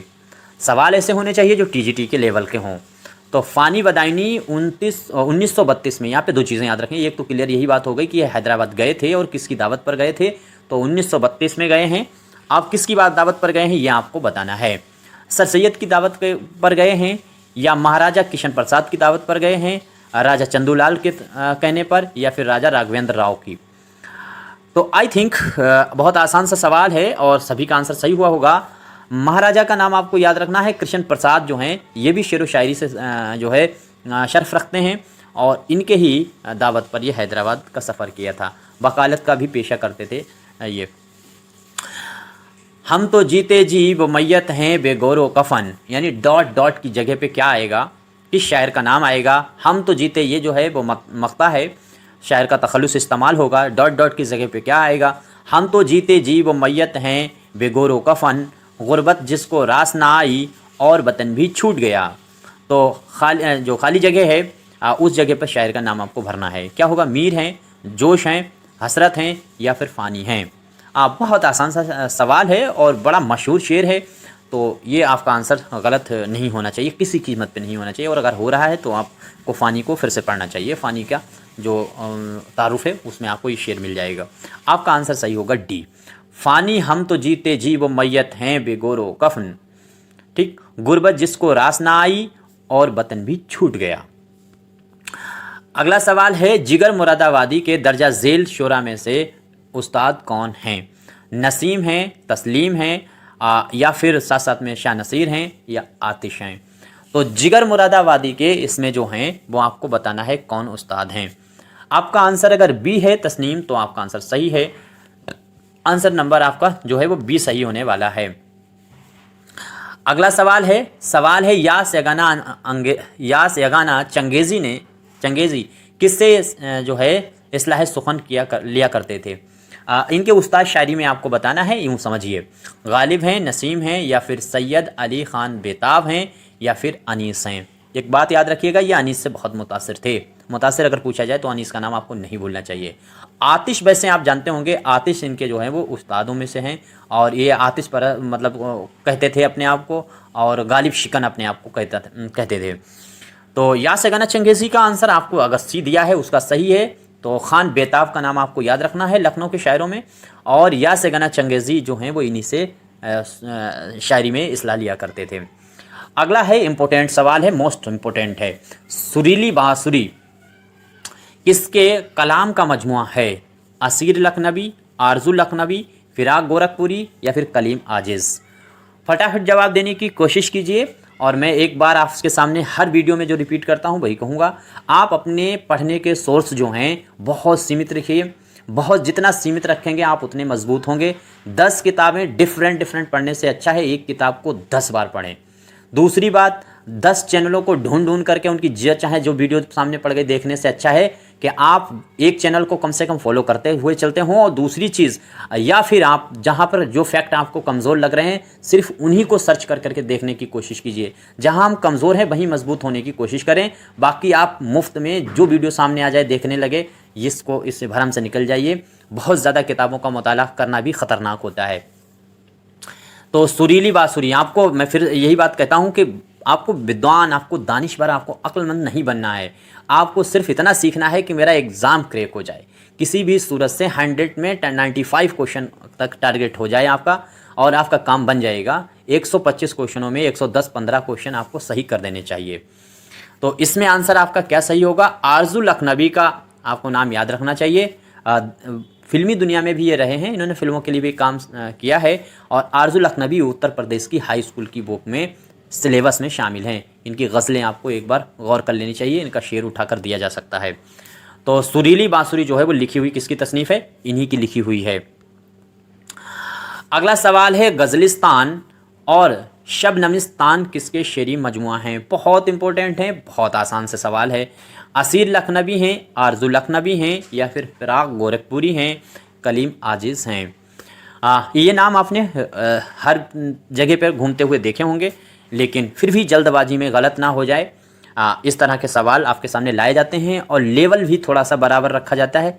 इतना लेवल भी टफ नहीं कर दिया जाता है कि बच्चे कितनी भी तैयारी कर लें और 100 में 70 क्वेश्चन से ऊपर ना पहुँचें। और इतना पेपर भी आसान नहीं होना चाहिए कि जो देखो ऐरा गहरा नत्तु खैरा 90 से ऊपर छू जाए जाके। तो ऐसा भी पेपर मतलब सेट होना चाहिए कि जो लेवल में रहे। तो आपका ये आंसर उन बच्चों का तो बिल्कुल गलत नहीं होगा जो थोड़ा भी पढ़ते हैं। तो इसमें फिराक गोरखपुरी आंसर आपका सी वाला सही होने वाला है। उम्मीद करता हूँ सभी का सही ही हुआ होगा। अगला सवाल है, फिराक गोरखपुरी किस तनकीदी दबिस्तान के नक्काद भी माने जाते हैं? तो किस तनकीदी दबिस्तान के नक्काद भी माने जाते हैं? यहाँ पर भी गलत है, टेंस सही नहीं है। तो इसमें आपका माकसी होगा, या जमालियाती है, हयती है, तासुराती है? ख़ास तौर से आपको याद रखना चाहिए। अब ये 4 ऑप्शन जो आपके सामने दिख रहे हैं, इन चारों के कम से कम 4 राइटर आपको मालूम होने चाहिए कि कौन किसका है। ठीक है, जैसे मतनी तनकीद है, हयती तनकीद है, तो आपको याद होना चाहिए शमसुल रहमान फारूकी, वज़ीर आगा, और साथ साथ में गोपी चंद नारंग। मार्कसी का नाम जैसे ही आपके सामने आया तो आना चाहिए अख्तर औरेन भी हैं, साथ साथ में अली सरदार जाफरी हैं, या फिर एहतशाम हैं, सज्जाद ज़हीर हैं। इन लोगों के नाम आपको याद हैं। जमालियात का नाम आपके आते ही आपकी तरफ आपका जहन जाना चाहिए, जैसे शिबली नौमानी हैं। मतलब आपको कम से कम नहीं अगर याद आ पा रहे हैं अलग बात है, लेकिन आपको अगर बिल्कुल याद नहीं है, यहाँ पे याद नहीं आ पा रहा है अलग बात, लेकिन आपको बिल्कुल भी याद नहीं है तो आपको ये नोट करना चाहिए। और यहाँ पे तासुराती आपको याद रखना चाहिए। तो तासुरात में आपको याद रखना है, ये आंसर आपका सही है। तासुराती थे फिराक गोरखपुरी। ऑस्कर वाइल्ड हैं, और साथ ही साथ में ऑस्कर वाइल्ड के साथ साथ में स्पेंगरन हैं, वल्टर पीटर हैं। ये लोग भी तासुरात में आते हैं। ऑस्कर वाइल्ड का जब नाम आया है तो उनका एक कमेंट मुझे याद आता है कि थोड़ा सा सोचने का है कि जो शादी है वो सिर्फ ख्वाबों तक ही सीमित होना चाहिए। ये ऑस्कर वाइल्ड कहते हैं ख्वाबों में ही शादी हो जाना अच्छी बात है, और हकीकत में शादी बड़ी ख़तरनाक चीज़ है। इससे जूझे हुए थे ऑस्कर वाइल्ड, इस चक्कर में ऐसा इन्होंने कहा। लेकिन बहरहाल ये पूछेगा नहीं, मुझे याद आ गया अस्कर वाइल्ड का नाम आते ही। दर्जा झेल में से कौन सा मजमुआ आनंद नारायण मुल्ला का नहीं है? मैंने अभी कहा था कि आनंद नारायण मुल्ला जो हैं उनको एक बार आपको कम से कम सरसरी नज़र में 1-2 बार डिटेल में पढ़ लेना चाहिए कुछ चीज़ें उनके बारे में। और ये जो नए नए राइटर हैं जो अमूमन किताबों में नहीं मिलते हैं, चाहे वो जो भी किताबें हों मार्केट की, तो इनके लिए मैंने माय क्वेश्चन के नाम से प्लेलिस्ट बना रखी। मैंने इनके बारे में सबको डिटेल में बता दिया, और जो भी नए आ रहे हैं उनको डिटेल में बताता जा रहा हूँ वहाँ। तो वो आपको वीडियो देख लेनी चाहिए अगर नहीं आपको मिल रहा है ये कहीं। तो दर्जा झेल में से अब आपको बताना है आनंद नारायण मुल्ला का कौन सा मजमुआ जो है वो नहीं है, कलाम जो है नहीं है। तो कुछ ज़र्रे कुछ तारे, या फिर मेरी हदीस उम्र गुज़रा, या इसके बाद में ये वो वादी है जहाँ सलमा रहती थी, या फिर सियाही की एक बूंद। तो इनमें से वो कौन सा तसनीफ़ है जो मजमुआ है जो आनंद नारायण मुल्ला का नहीं है? तो जिसने आंसर दिया है सी, उसका आंसर सही है। ये वो वादी है जहाँ सलमा रहती थी, क्योंकि ये गीत है, गीत में मिसरा है, लाइन है, और ये लिया गया है कहाँ से? तो जो अख्तर शिरानी हैं, महमूद शिरानी साहब के बेटे, उनकी लिखी हुई नज़्म का है। बाकी ये ऊपर जो 3 दिए गए हैं ये आनंद नारायण मुल्ला के हैं। आनंद नारायण मुल्ला भी हाई स्कूल बोर्ड परीक्षा में शामिल है, चूँकि आपको टीजीटी का एग्ज़ाम देना है, हाई स्कूल तक और 8वीं तक के ही आप टीचर बनने जा रहे हैं, तो आपको कम से कम वहाँ का सिलेबस मालूम होना चाहिए, मोटा मोटा तो मालूम ही होना चाहिए। आगे है निज़ाम उर्दू रिसाला किस शायर का है? तो निज़ाम उर्दू रिसाला आपको बताना है, इम्पोर्टेंट रिसाला है। सज्जा ज़हीर हैं, मोहम्मद अली हैं, आरज़ू लखनवी हैं, और फिर या सगाना हैं। फटाफट जवाब दीजिए। तो इसमें जिस बच्चे ने आंसर दिया होगा खान आरज़ू लखनवी, सॉरी, उसका आंसर सही होगा। आरज़ू लखनवी जो है वो निज़ाम उर्दू इनका रिसाला है। अगला सवाल देखो, दर्जा झेल में से कौन सा शायर या अदीब लोकसभा का रुकन भी रहा? हबीब तनवीर हैं, फ़िराक गोरखपुरी हैं, आनंद नारायण मुल्ला हैं, और इसके बाद में औल अहमद सुरूर हैं। तो एक चीज़, अगर आप में से कोई भी बच्चा जवाब दे रहा है हबीब तनवीर, तो गलत है। हबीब तनवीर 1972 में राज्यसभा के रुकन रहे हैं, राज्यसभा के मेंबर रहे हैं। और यहाँ पर आपके सामने जो दिख रहा है वो पूछा जा रहा है लोकसभा। 1967 से लेकर 1972 तक की लोकसभा के रुकन रहे हैं आनंद नारायण मुल्ला। और आनंद नारायण मुल्ला राज्यसभा भी रहे हैं, 72 में ये राज्यसभा भी हुए हैं, और राज्यसभा का रुकन जो है वो हबीब तनवीर भी रहे हैं। तो ये फैक्ट आपको याद रखना चाहिए, क्योंकि ये थोड़ा सियासत से दोनों लोग जुड़े हुए हैं। अगला सवाल देखिए, सवाल है फैज़ की कुल्लियात। फैज़ की कुल्लियात, गौर करके पढ़िएगा सवाल को। लंदन 1982 में किस नाम से शाया हुई? इनकी कुल्लियात हर जगह अलग अलग तरह से शाया हुई, नाम अलग बदल कर। तो जैसे हर्फ है, सारे सुखन हमारे है, नुस्खा हाय वफ़ा है, या फिर नक्श फरियादी है। यहाँ पे नक्श फरियादी को आप काट दीजिए, क्योंकि नक्श फरियादी इनका पहला जो है वो शेरी मजमुआ है, 1941 में आया। अब आपको याद रखना है, हर्फ आ जाए तब भी इनकी कुल्लियात ही लगाना है, नुस्खा हाय वफ़ा आ जाए तब भी कुल्लियात लगाना है, सारे सुखन हमारे आए तब भी कुल्लियात। दरअसल ये अलग अलग नाम से, हर्फ के नाम से ये हिंदुस्तान से शाया हुई इनकी कुल्लियात, और ये सारे सुखन हमारे के नाम से इन्होंने जो है वो शाया की है लंदन से ये कुल्लियात, और नुस्खा हाय वफ़ा पाकिस्तान से। तो इस तरह से आपको याद रखना चाहिए। यहाँ पे जो आंसर सही होगा वो होगा आपका बी वाला आंसर सही है, सारे सुखन हमारे। अगला सवाल है, फैज़ की तसनीफ़ सरवदी सीना की सिनफी हैसियत क्या है ये सरवदी सीना? आज़ाद नज़्म है, शेरी मजमुआ है, कुल्लियात है, या खुद नविश्त है? बहुत आसान सा सवाल है, चूँकि इनके शेरी मजमुए हैं, अगर वो तरतीब बार याद हों तो बहुत अच्छा, बहुत आसान सा सवाल है। तो ये आपका क्या है? शेरी मजमुआ है, आपको लगाना है शेरी मजमुआ। इसके बाद में अगला सवाल देखिए, सवाल है कि शायर के कलाम में वतन परस्ती, गौर से कीजिए, पढ़िएगा इसे। किस शायर के कलाम में वतन परस्ती, हिंदुस्तानियत का गहरा एहसास और तसव्वुर, साथ ही साथ में गमनाक की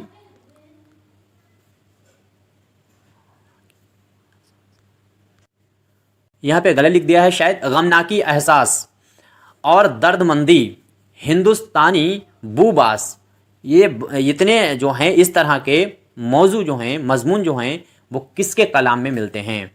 फैज़ अहमद फैज़, जोश मलिया वादी, सुरूर जहाँ वादी, या फिर इकबाल? एक बार गौर कीजिएगा, वतन परस्ती, हिंदुस्तानियत का गहरा एहसास, तसव्वुर और गमनाकी एहसास, दर्दमंदी और हिंदुस्तानी बुबास किसके वहाँ मिलता है? उम्मीद करता हूँ सभी का आंसर सही होगा। तो इसमें आपका आंसर सही होगा सुरूर जहाँवादी। सुरूर जहाँवादी वतन परस्ती का लफ्ज़ आ जाए तो हुब्बुल वतनी अगर है तो सबसे ज़्यादा इन्हीं का नाम रहेगा सबसे आगे। इनके बाद और भी राइटर आ जाएंगे, चकबस्त भी आ सकते हैं, जोश भी आ सकते हैं, फैज़ भी आ सकते हैं और भी आ सकते हैं। लेकिन दर्दमंदी जो है और जो है हिंदुस्तानी का गहरा एहसास जो है, और यह बेल बहुटी इनकी नज़म पढ़ के देखिएगा तो इसी तरह की वो बयान करती है उनके मौज़ूओं को। तमाम इनकी नज़में इसी तरह की हैं। मशहूर नज़म कश्मीर मुसद्दस की हैयत में लिखी हुई किस शायर की नज़म है? मुसद्दस की हैयत में लिखी हुई है, सिलेबस की नज़म है। तो इसमें जिस बच्चे ने आंसर दिया होगा सरशार हैं, फैज़ अहमद फैज़ हैं और साथ साथ में आगा हश्र हैं और चकबस्त हैं। तो कश्मीर नाम की जो नज़म है ये लिखने का काम किया है चकबस्त ने। आपको आंसर याद रखना है, डी वाला सही होगा और कश्मीर जो नज़म है उसकी हैयत जो है वो मुसद्दस की हैयत है। अगला सवाल है, इस सवाल का जवाब आपको देना है। सवाल है, दर्जा झेल में से किस शायर का इंतकाल 1929 में हुआ है? सुरूर जहाँवादी, आरजू लखनवी, दाग दहलवी या बेनज़ीर शाह वारसी? फटाफट जवाब देने की कोशिश कीजिए। उम्मीद करता हूँ सभी का आंसर सही होगा। देखिए, अगर आपको जब सवाल ना पता हो तो आप नीचे से आंसर आप करके पहले आंसर पढ़ना शुरू कर दीजिए, सवाल को छोड़ दीजिए और आंसरों को काटना शुरू कर दीजिए। तो आपको बहुत जल्दी से आंसर तक आप पहुंच सकते हैं। जैसे 1905 में आपको मालूम होगा कि ये इंतकाल कर गए, इनको छोड़ दीजिए। 1910 में इंतकाल सुरूर जहाँवादी कर गए, दो आपके सामने ड्रॉप हो गए हैं। अब ये आरजू लखनवी हैं। चूँकि ये मैंने कहा ये फिल्मों से जुड़े हुए हैं, इतनी भी बात इनके बारे में मालूम है। अगर इनकी डेट ऑफ बर्थ नहीं माना तो फिल्मों की शुरुआत कब से हुई है? लगभग 29 के बाद से हुई है। तो इनका इंतकाल ऐसा तो नहीं है कि जैसे फिल्में शुरू हुई तो तुरंत ये मर गए हैं या तुरंत पैदा हुए हैं। तो जाहिर सी बात है कि जब फिल्मी दुनिया 10 साल 15 साल चल चुकी उसके बाद ही ये कम से कम 20-25 साल के होंगे। तो इस तरह से आप आइडिया लगा करके सवाल को जवाब देने की कोशिश कीजिए। आंसर आपका सही होगा बेनज़ीर शाह वारसी। अगला सवाल है, जोश मलियावादी की मुलाकात टैगोर से कब हुई थी? रविन्द्रनाथ टैगोर ने शांति निकेतन के नाम से कोलकाता में एक विश्वविद्यालय बनवाया है। हालांकि इनके जो फादर थे टैगोर के, वो शांति ढूंढने के लिए सैर कर रहे थे तो उनको एक जगह ऐसी मिली जंगल में जहाँ पर सन्नाटा था और वहाँ पर ध्यान लगाने के लिए वो उन्होंने बैठना शुरू किया। वहाँ उनके शिष्य आना शुरू हुए। फिर रविन्द्रनाथ टैगोर ने ये सिलसिला शुरू करा, शिष्यों की संख्या बढ़ती रही और वही आगे चल करके विश्वविद्यालय बन गया। मैं बता क्यों रहा हूँ? तो क्योंकि ये यूनिक बात है। यूनिक इसलिए है क्योंकि रविन्द्रनाथ टैगोर का जो शांति निकेतन बनाया हुआ विश्वविद्यालय है वो ऐसा पूरे भारत का पहला विश्वविद्यालय है, पूरे भारत का, जिसका जो है वाइस चांसलर जो हैं वो की पावर जो होती है वाइस चांसलर की, वो प्रधानमंत्री के पास होती है। वरना जितने भी कुलपति जो होते हैं यूनिवर्सिटी के, तो उनमें जो सेंट्रल यूनिवर्सिटी होती हैं, जो गवर्नमेंट ऑफ इंडिया की यूनिवर्सिटी होती हैं, तो उनमें राष्ट्रपति होता है। पूरे भारत में जितनी 54 यूनिवर्सिटी हैं, 54 के 54 का वाइस चांसलर जो वो कुलपति जो है वो राष्ट्रपति ही होता है। लेकिन पूरे भारत में अकेली वाहिद ऐसी यूनिवर्सिटी है जिसका वाइस चांसलर जो हैं कुलपति, वो प्रधानमंत्री होते हैं। इसको पलट करके भी पूछा जा चुका है एक बार सवाल कि नरेंद्र मोदी किसके जो है वाइस चांसलर हैं, तो शांति निकेतन से। और इसी शांति निकेतन में जोश मलियावादी ने अपनी एजुकेशन हासिल की थी, पढ़ाई इन्होंने की है और यहीं इनकी मुलाकात भी हुई थी। तो आपका 1921 याद रखना है, कोलकाता में इनकी मुलाकात हुई थी जोश मलियावादी की रविन्द्रनाथ टैगोर से। और अभी 2023 में ही इस शांति निकेतन को विश्व धरोहर जो क्या कहते हैं यूनेस्को जो है उसमें शामिल किया गया है। अगला सवाल है, उत्तर प्रदेश उर्दू TGT GIC की प्रैक्टिस के लिए अपनी किताब शाहीन का इस्तेमाल करें। जेल कब गए हैं दूसरी बार? तो 1847 में। पहली बार ये 41 में गए, दूसरी बार ये 47 में गए। और मज़ेदार बात यह है कि इनका जो दीवान है, पहली मर्तबा जो गालिब का दीवान है, दीवान गालिब, वो भी पहली मर्तबा 41 में आया जब ये जेल गए थे। दूसरी मर्तबा ये 47 में जेल गए हैं और इसी सन में इनका दूसरी बार वो दीवान शाया हुआ। 5 बार हुआ है। इसके बाद में आपको एक चीज़ और भी याद रखना, 1847 ये सन जो है वो 47 जो है बहुत इंपॉर्टेंट है। आसारुल सनादीद गालिब सर सैयद अहमद ख़ान की लिखी गई थी। उम्मीद करता हूँ सभी का आंसर सही होना चाहिए। फटाफट जवाब देने की कोशिश कीजिए। तो इसमें जिस बच्चे का आंसर होगा बी, उसका आंसर एकदम सही है। 200 रुपये का जुर्माना हुआ था और ये जो है 6 माह की इनको कैद हुई थी। इसके बाद में अगला सवाल देखिए, सवाल है शमसुल रहमान फ़ारूक़ी ने गालिब के कितने अशार की तशरीही तफ़हीम गालिब में की है। अब इसमें भी कोशिश ये करते हैं कि आप जब प्रैक्टिस करें और ये किताब की शक्ल में जब आपके सामने क्वेश्चन आएंगे, इसी से रिलेटेड आएंगे और अलग से भी आएंगे, सारे क्वेश्चन तो यूट्यूब पे करा पाना मुश्किल है, तो उसमें आपको ये फ़ायदा हो जाए कि प्रैक्टिस लगाते टाइम एक क्वेश्चन में कई क्वेश्चन आपको कवर हों। जैसे आपसे यही बात बहुत बार पूछी जाती है कि तफ़हीम गालिब किसकी किताब है, तो यहीं से एक चीज़ ये क्लियर रहेगी कि शमसुल रहमान फ़ारूक़ी की है। अब कितने अशार जो हैं वो इसमें तशरीह किए गए थे, तो 38 अशारों पे 138 अशार जो हैं उनकी तशरीह इन्होंने की है। तो आपका आंसर जिस बच्चे ने दिया है सी, उसका आंसर एकदम सही होने वाला है। 63 86 492 279 मेरा नंबर है। कोई क्वेश्चन गलत होता है स्क्रीनशॉट लेकर के उस पर ज़रूर बताएं। और जो व्हाट्सएप ग्रुप है उर्दू टीजीटी असिस्टेंट प्रोफेसर और साथ साथ में यूजीसी नेट वाले बच्चों का, उसमें जुड़ने के लिए भी मेरा यही नंबर है। अगर आप जुड़ना चाहते हैं तो आप कांटेक्ट कर सकते हैं, या कोई सजेशन आप मुझसे चाहते हैं तो भी बात कर सकते हैं, और अगर कोई देना चाहते हैं तब भी व्हाट्सएप पर बात कर सकते हैं। मोमिन खान मोमिन की पैदाइश पर उनके कान में अजान किसने दी थी। बहुत हल्का सा सवाल है लेकिन कंफ्यूज कर देने वाला सवाल है, तो आपको याद रहना चाहिए। देखिए यहाँ पे जो ऑप्शन है, कुछ चीज़ें कभी कभी सवाल टफ होता है लेकिन आपको ऑप्शन ऐसे दे दिए जाते हैं कि जहाँ से आप निकल जाते हैं। तो इसमें कौन सा आंसर सही होगा, तो अगर आपने आंसर दिया है फर्स्ट शाह अब्दुल अजीज़, तो आंसर आपका सही है। ज़िया बदायूनी जो है वो इन्होंने मीर की जो मोमिन हैं इनकी कुल्लियात को मुरतब करने का काम किया था, और शाह नसीर इनके जो है वो उस्ताद थे, इन्होंने शायरी इनसे मशवरा सुखन किया है। अगला सवाल है मोमिन खान मोमिन को मकर शायराना का नाम किसने दिया है। ज़्यादा डिटेल में बात नहीं करेंगे। अगर आप सीरियस हैं और इस एग्ज़ाम को निकालने के लिए, तो आपको माई क्वेश्चन की प्लेलिस्ट मेरी ज़रूर देखनी चाहिए। साथ ही साथ में जो 200 वीडियोस मैंने आपके सामने रखी हैं, ऑब्जेक्टिव सिर्फ़ और सिर्फ प्रैक्टिस। जितना ज़्यादा आप प्रैक्टिस करेंगे उतने ही ज़्यादा आप परफेक्ट होंगे। बहुत ज़्यादा किताबों का मुताला, डिफरेंट किताबों का बिल्कुल ना करें, उससे आप ज़्यादा तर्क वितर्क करने के तो लायक हो जाएंगे लेकिन एग्ज़ाम लायक निकालने के लायक नहीं रहेंगे। तो सीमित रखिए, अपने स्रोत जो हैं उनको सीमित रखिए और एक किताब को बार बार पढ़िए। एक ही चैनल को फॉलो करने की कोशिश कीजिए, ज़रूरी नहीं मुझे करो। मोमिन खान मोमिन को मकर शायराना का जो है लक़ब किसने दिया है, तो ये आपको याद होगा ज़िया बदायूनी जिन्होंने इनका दीवान मुरतब किया था, उन्हीं ने इनको ये लक़ब दिया है। आंसर आपका बी सही होने वाला है। उम्मीद करता हूँ सभी के आंसर सही हो रहे होंगे, गलती ज़रूर बताइएगा। अब ये सवाल है, शेर है, आपको बताना है शेर है किस शायर का। शेर है, खुशी ना हो मुझे क्यों कर कज़ा के आने की, खुशी ना हो क्यों कर मुझे कज़ा के आने की। तो आगे अगला मिसरा है, खबर है लाश पे उस बेवफा के आने की। सवाल को आप अपने आप ज़्यादा पढ़ा कीजिए। हॉरिस भी कहता है और अरस्तू भी कहता है सबसे ज़्यादा वो बच्चा याद कर पाता है, 10% पढ़ा हुआ उसको याद रहता है जो सिर्फ किताबों को पढ़ता है। 20% याद रहता है पढ़ा हुआ वो जो पढ़ता भी हो और देखता भी हो। सुनने से आपको सिर्फ 10% याद रहेगा, देखने और पढ़ने से आपको जो है वो 20% याद रहेगा, और साथ ही साथ में सुन रहे हैं, देख रहे हैं, खुद पढ़ रहे हैं तो 50% आपको याद रहता है। आपके लिए अच्छी बात यह है कि आपको देख करके खुद भी पढ़ना चाहिए। अब इस शेर के खालिक का नाम आपको बताना है। गालिब हैं, फैज़ हैं, या फिर फ़ानी हैं, या फिर मोमिन हैं।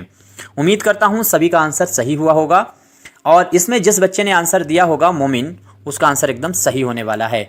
आंसर आपका सही होगा डी। जिस बच्चे ने आंसर डी दिया है उसका सही है। ये मोमिन का शेर है, खबर है लाश पे उस बेवफा के आने की। तो ये आपको आंसर सही होना चाहिए डी। सवाल है, शाद अजीम आबादी जो हैं, शाद यहाँ पे गलत लिख दिया है, शाद आबादी लिख दिया है, शाद अजीम आबादी होना चाहिए। गज़ल में किससे मुतासिर थे, इसको सही करते हैं पहले। ठीक है, आई थिंक तो शाद अजीम आबादी जो हैं गज़ल में किससे मुतासिर थे, मीर और गालिब से थे, या फिर मीर और आतिश से थे। यहाँ पर भी मीर के आगे मीरा लिख दिया है तो वो मीर है, अलिफ बढ़ा हुआ है। आतिश और अनीस से थे, या फिर आपका आंसर सही होगा आतिश और मुसहफ़ी थे। तो आपको बहुत आसान सा सवाल है शाद अजीम आबादी से मुतालिक। देखिए बहुत से ऐसे राइटर हैं जैसे हाजरा मसरूर हैं, हनीफ नकवी हैं, अमीर हनफी हैं, इनसे मुतालिक सवाल बना देता है आयोग। टीजीटी वाले, ख़ासतौर से टीजीटी वाले, क्योंकि उनका सिलेबस बिल्कुल क्लियर नहीं किया है कि क्या क्या पूछेंगे। और तो आपको क्या करना चाहिए, मैं फिर से वही बात कहूँगा कि माई क्वेश्चन की जो प्लेलिस्ट बनी हुई है उसमें इन राइटरों के बारे में मैंने बता दिया है। 5-5, 10-10 मिनट की वीडियो है, 10 मिनट से ज़्यादा की नहीं है। आपको इनकी सभी की 4-4, 5-5 तसानीफ़ें अगर जहन में रहेंगी तो एग्ज़ाम का एरिया, आपकी तैयारी का एरिया ज़्यादा बढ़ जाएगा और एग्ज़ाम आसानी से निकल जाएगा, क्योंकि ऑप्शनों में फिर आपको अंदाज़ा लगाने की कैपेसिटी आ जाएगी कि आंसर कौन सा सही है। उसको ज़रूर पढ़िएगा अगर आप सीरियस हैं। अलग राइटरों को ज़रूर पढ़िएगा। जैसे आप कोई भी एक बुक पढ़ रहे हो जिसकी भी, लेकिन आप पीछे प्रीवियस ईयर के क्वेश्चन भी देखें कि कौन कौन से राइटरों, जैसे अजीज़ को पूछ लेते हैं, अजीज़ अहमद हैं, जो अंसारी हैं, अख्तर अंसारी हैं, या फिर हयातुल्लाह अंसारी हैं। इन लोगों को आपको 2-2, 4-4 चीज़ें इनके बारे में पता होनी चाहिए। अगर कहीं से नहीं मिल पाता है तो इंटरनेट का सहारा लें, वरना आप मुझसे जुड़ेंगे तो मैं ये सारी चीज़ें आपके सामने रख दूँगा। तो इसमें आपका आंसर क्या सही होगा? मीर और आतिश जो हैं उनका असर इन्होंने कबूल किया है गज़ल में, और मरसिया में इन्होंने अनीस का असर कबूल किया है। अगला सवाल है, शाद अजीमाबादी को अंग्रेज़ी हुकूमत ने खान बहादुर का खिताब कब दिया था? 1887 है, 1891, 95, 1916। 87 वाला ऊपर आपको याद रखना चाहिए, ये इसमें लक़ब जो मिला हुआ है शम्सुल उलमा का वो आज़ाद को मिला हुआ है।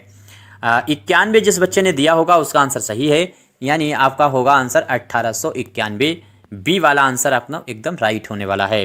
आपको लगता है कि मैं स्लो पढ़ाता हूं तो स्पीड बढ़ा भी सकते हैं, और ज़्यादा तेज़ लगता है तो आपको स्लो कर लेना चाहिए। मेरा तो मशवरा ये कि आप बगैर स्किप किया करे हुए वीडियो को देखा करें, तो आपको समझ में भी ज़्यादा आएगा। और धैर्यता ज़रूर बनाए रखें, जल्दबाजी ना करें।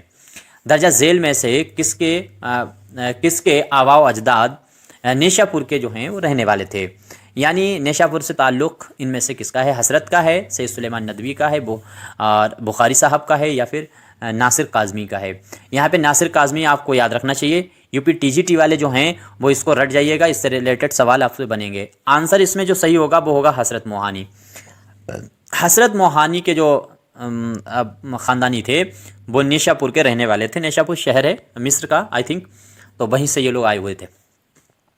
दर्जा झेल में से किस शायर, यहाँ पे भी किस गला लिखा है, शायर का मजमुआ कैद फ़रंग है?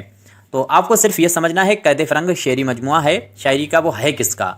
यगाना का, शाद अजीमाबादी हैं, जमील मजहरी हैं, या फिर हसरत मोहानी हैं? ऑप्शन से भी आप अंदाज़ा लगा सकते थे, और जिस बच्चे ने आंसर इसमें दिया होगा डी, उसका आंसर सही है। आपका आंसर एकदम राइट होगा, हसरत मोहानी। डी आंसर एकदम राइट है।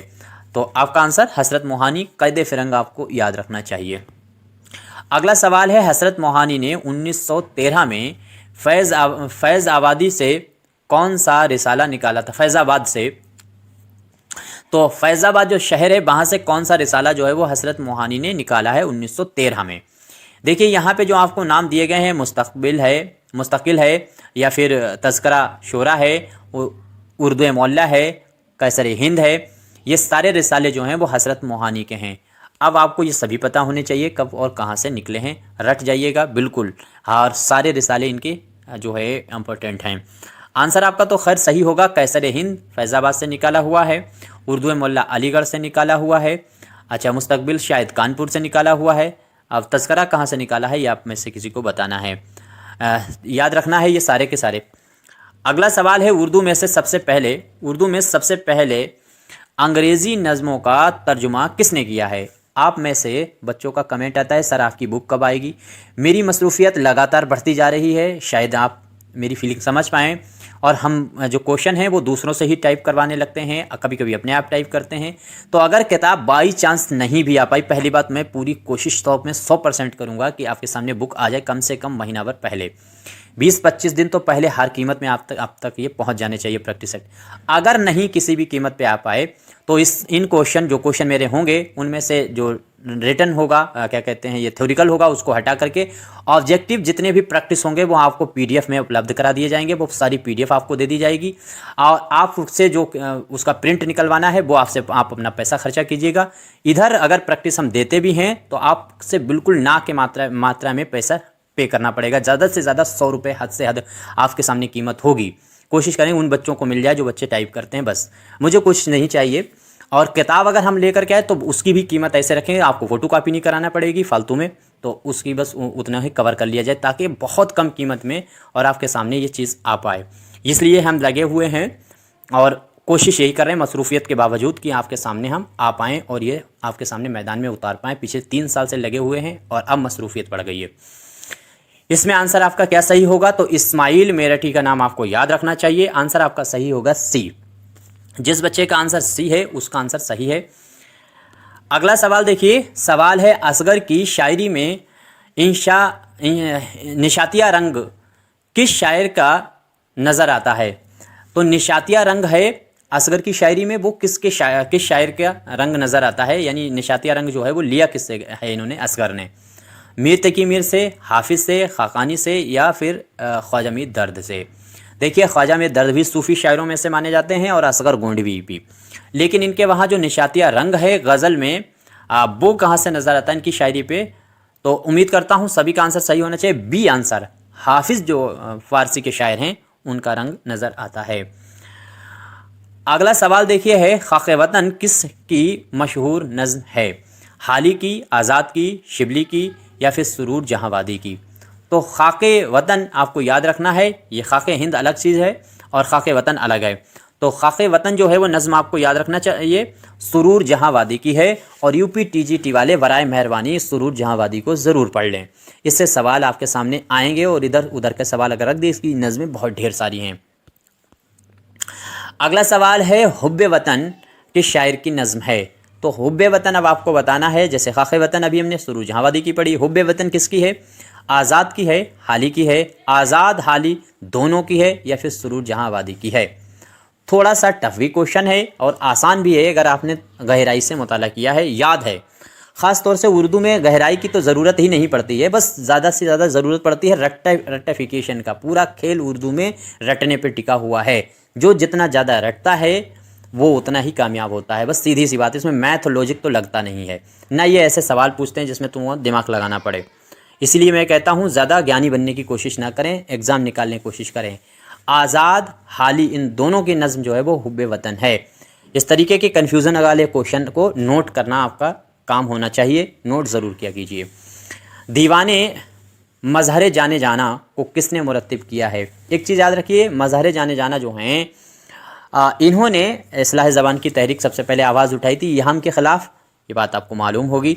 तहरीक जो चलाई गई हैं उन तहरीकों और तहरीरों में जो तहरीक चली हैं उनकी तरतीब आपको याद रखनी चाहिए, पूछ सकता है। जैसे सबसे पहले अगर पूछी गई तो यहाम गोई तहरीक है आई है, उसके बाद में फिर इस्लाह ज़बान की तहरीक, फिर अलीगढ़ तहरीक आ गई है, अलीगढ़ के बाद में रोमानी तहरीक, फिर रोमानी के बाद तरक्की पसंद के बाद हल्का अरबाब ज़ौक़, हल्का अरबाब ज़ौक़ के बाद में है जदीदियत और फिर मावाद जदीदियत, और फिर ये दौर हाल चल रहा है नई शायरी। तो इसमें आपका आंसर क्या सही होना चाहिए? असगर गोंडवी आपका आंसर सही होगा। असगर गोंडवी की ये किताब है, इसको मुरत्तिब किया है असगर गोंडवी ने। तनकीद में कुछ काम असगर गोंडवी ने भी किया है। अगला सवाल आपको याद सवाल देखिए कि या सेगाना चंगेज़ी के बारे में है। लखनऊ का सफ़र इन्होंने 1905 में किया, इसकी वजह क्या थी? लखनऊ सफ़र करने की वजह, जैसे आपसे पूछा जाता है गालिब के वजह पूछी जाती है कि कोलकाता का सफ़र करने की क्या वजह थी। क्वेश्चन अगर आपको अच्छे लगा करते हैं तब लाइक किया कीजिए और अच्छे नहीं लगते तो डिसलाइक किया कीजिए। और इस तरह से वीडियो अगर आपको देखने हैं, पुराने भी वीडियो देखने हैं, तब आपको चैनल सब्सक्राइब करना चाहिए। वीडियो नहीं देखने हैं तो चैनल नहीं सब्सक्राइब करना चाहिए। अगला, अब इसमें आंसर आपको देना है, शादी की गरज से इन्होंने सफ़र किया लखनऊ का, या फिर दरस व तदरीस की वजह से इन्होंने सफ़र किया था, इलाज की वजह से किया है, या फिर पेंशन की वजह से किया है। तो आई थिंक आँखों की इलाज की वजह से इन्होंने सफ़र किया था। तो आपका आंसर सही होगा सी। और बाद में इनकी लखनऊ में ही शादी हो गई और लखनऊ में ये रहने लगे। बाकी जो इनकी ज़िंदगी का ज़्यादा हिस्सा गुजरा है वो लखनऊ में गुजरा है। अगला सवाल है, या सेगाना चंगेज़ी ने अपनी किस किताब में अपने आप को आतिश परस्त कहा है? वेरी इंपॉर्टेंट क्वेश्चन है। अगर आपको मालूम है तो अच्छी बात है, पढ़ा हुआ है तो बहुत अच्छी बात है, अगर नहीं मालूम है तो आपको इसको नोट कर लेना चाहिए। इसमें आपका आंसर क्या सही होगा? चराग़ सुखन है, या फिर नस्तर यास है, या फिर गालिब शिकन है, या फिर गंजीना है। तो इसमें आपका आंसर सही होने वाला है ये नहीं होगा, नश्तरियास नहीं होगा, ये इनका पहला ही शेरी मजमूआ है नश्तरियास। आपका आंसर सही होगा चिराग सुखन। चिराग सुखन आपको याद रखना चाहिए। अच्छा, चिराग सुखन अगर आपको मालूम है तो देखिए कौन बच्चा है वो बताएगा कि मौजू सुखन जो है वो किसके नज़मों का मजमूआ है। मौजे सुखन जो है वो किसके नज़मों का मजमूआ है। फिर से आपको याद रखना बहुत इंपॉर्टेंट है। मैंने आपके लिए सवाल ये डाल दिया, देखिए कौन जवाब देगा। देखो 2-4 बच्चे हैं, सरमत बेग हैं, इसके बाद में रफ़ीना हैं और नुसरत हैं, ये और कुछ बच्चे हैं, बस वही जवाब देते हैं। मेरे ख्याल से गिनती पे उंगलियों पे गिन सकते हैं, 8-10 बच्चों से ज़्यादा नहीं है। तो इसमें आपका आंसर आपको एक बार सर्च करके, नहीं भी मालूम तो सर्च करके बताया कीजिए, क्योंकि सर्च करने के बाद में, खोजने के बाद में वो हमेशा के लिए आपको याद हो जाता है, इसलिए मेहनत करनी चाहिए। अगला सवाल है, फ़राक गोरखपुरी जो हैं उनको यूजीसी की तरफ से नेशनल प्रोफेसर कब मुंतखब किया गया था। यूजीसी ग्रांट कमीशन जो है उसका, अच्छा यूजीसी का नया नाम बदल करके कर दिया गया है, HEGC कर दिया गया है, तो वो अब नाम उसका बदल गया है। अब इसमें आपका आंसर याद रहना चाहिए। अच्छा, यूजीसी को कायम करने वाले मौलाना अबुल कलाम आज़ाद थे, 1953 में इसको कायम किया था, और इसके पहले अध्यक्ष जो सदर रहे हैं वो श्याम स्वरूप भटनागर रहे हैं। अब धोखे में आपको मालूम है कि यूजीसी को कायम करने का काम किसने किया है, मौलाना अबुल कलाम आज़ाद ने, लेकिन उसका पहला अध्यक्ष जो है, सदर जो है, वो श्याम स्वरूप भटनागर रहे हैं। ये चीज़ आपको मालूम होनी चाहिए। 1970 में या फिर 1959 में या फिर 1972 में या 1955 में प्रोफेसर यूजीसी का कब बनाया गया है फ़राक गोरखपुरी को, तो आई थिंक क्लियर होना चाहिए 1959। एक चीज़ हम आपको बता दें, थोड़ी सी मेरी आदत है, तनक़ीदी नज़रियात के हम इंसान हैं, और जो खामी लगती है वो चाहे मज़हब की हो चाहे सियासत की हो, उस पर हम बोलना अपना अधिकार समझते हैं। श्याम स्वरूप भटनागर जो हैं वो बहुत ख़ास इंसान थे, मतलब उठक बैठक लगाने वाले इंसान समझ सकते हो जवाहरलाल नेहरू के, वरना यूजीसी ग्रांट कमीशन का पहला चेयरमैन नहीं बनाया जाता। खोली थी किसने, अब्दुल कलाम आज़ाद ने, और अब्दुल कलाम आज़ाद जो हैं वो इसके पहले सदर नहीं बने। इसी तरह से हिंदुस्तान की आज़ादी के वक्त सबसे ज़्यादा लंबे समय तक कांग्रेस के अध्यक्ष रहे हैं APJ मौलाना अबुल कलाम आज़ाद, लेकिन जैसे ही देश आज़ाद होने वाला हुआ तो उनको अध्यक्ष पद से हटा दिया गया। ये सारी राजनीति आपको समझना चाहिए और अपने हुकूक के लिए आवाज़ उठानी चाहिए, चाहे वो कोई हो, किसी भी मज़हब का हो, किसी भी फ़िरके से ताल्लुक़ रखता हो। तो इसमें आपको 1959 याद रखना है। ये 1956 में इसको संसद के द्वारा मान्यता प्राप्त कराई गई है यूजीसी को। अगला सवाल देखिए, और मज़ेदार बात आपको और अच्छी बात बताने ये कोशिश करते हैं कि यूजीसी ग्रांट कमीशन जिसकी स्थापना एक उर्दू के बहुत बड़े सहाफ़ी, बहुत बड़े क्या कहते हैं इंशाया निगार और ख़ुतूत निगार, और साथ ही साथ में तमाम उनके पास इल्म था, इसी वजह से हिंदुस्तान के पहले वो शिक्षा मंत्री भी बने, APJ मौलाना अबुल कलाम आज़ाद। मज़ेदार बात यह है कि वो उर्दू के में ही उन्होंने बहुत सब कुछ किया, और यूजीसी ग्रांट कमीशन की स्थापना उर्दू में इसी उर्दू के सहाफ़ी ने की है।